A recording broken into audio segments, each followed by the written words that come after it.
প্রিয় দর্শক, আজকে আমরা আসছি ফেনীর খুবই বিখ্যাত একটি জায়গা। আপনারা অনেকেই চিনে থাকবেন জায়গাটা দেখেই। এটা হচ্ছে বিজয় সিংহদিঘি বলে। এটা হচ্ছে একদম ফেনীর মানে প্রাণকেন্দ্রে মহিপাল যে জায়গাটা আছে ওইটাই। এটা খুবই সুন্দর একটি জায়গা। আপনারা যারা ফেনীতে থাকেন বিশেষ করে তারা এই জায়গাটা সম্পর্কে জানেন এবং খুব ভালো করেই ছিলেন। অনেকে আছে প্রত্যেক উইকে দিয়ে আসে ছুটির দিনে। দেখতে পাচ্ছেন এই জায়গাটা খুবই সুন্দর একটি জায়গা। এটি হচ্ছে একদম আপনার মহিপালের যে মেন মোড় ওইটা থেকে আপনার রিক্সায় 20 টাকা ভাড়া নেয়। আপনারা দেখতে পাচ্ছেন এই গাছগুলো, এই ফুলের গাছগুলো, এগুলা নতুন করে সরকারের তত্ত্বাবধানে এই গাছগুলো এখানে বাগানটা করা হয়েছিল। এগুলো আমি যখন বছরখানেক আগে আসছিলাম খুবই ছোট ছিল, কিন্তু এখন অনেক বড় হয়ে গেছে। পরিবেশটাও খুবই সুন্দর লাগতেছে, আপনারা দেখতেই পাচ্ছেন। খুব মনোরম একটা দৃশ্য।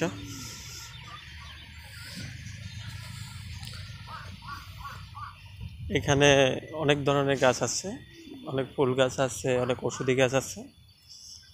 বিশেষ করে এটা আমাদের ফেনীর মেয়র স্বপন মিয়াজি, উনি খুবই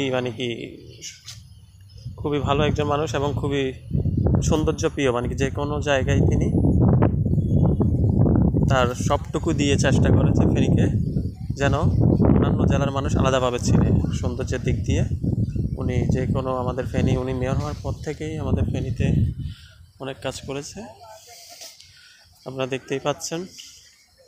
যারা অনেক আগে আসছেন, নতুন করে আসলে এই জায়গাটা থেকে ঘুরে যাবেন। এটা আগে থেকে অনেক ডেভেলপ হয়েছে, খুবই সুন্দর একটি জায়গা। আর ফেনীর বাইরে যারা আছেন, বিশেষ করে ঢাকাতে বা অন্যান্য জায়গা থেকে যারা ফেনীর উপর দিয়ে চট্টগ্রাম বা কক্সবাজার যান, তাদেরকে ফেনীতে আসার জন্য আমন্ত্রণ রইল। আশা করি আপনাদের খুবই ভালো লাগবে।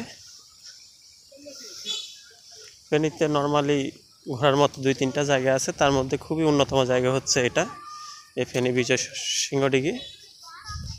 আপনারা দেখতে পাচ্ছেন প্রিয় দর্শক, খুবই সুন্দর একটি জায়গা।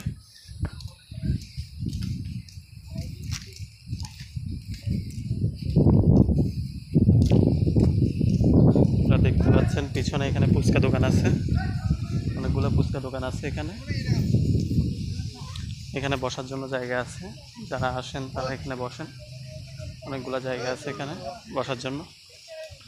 আপনারা দেখতেই পাচ্ছেন এটা হচ্ছে দিঘির মূল দিঘিটা হচ্ছে এটাই। এতে আপনারা দেখতে পাচ্ছেন অনেক বিশাল একটা দিঘি।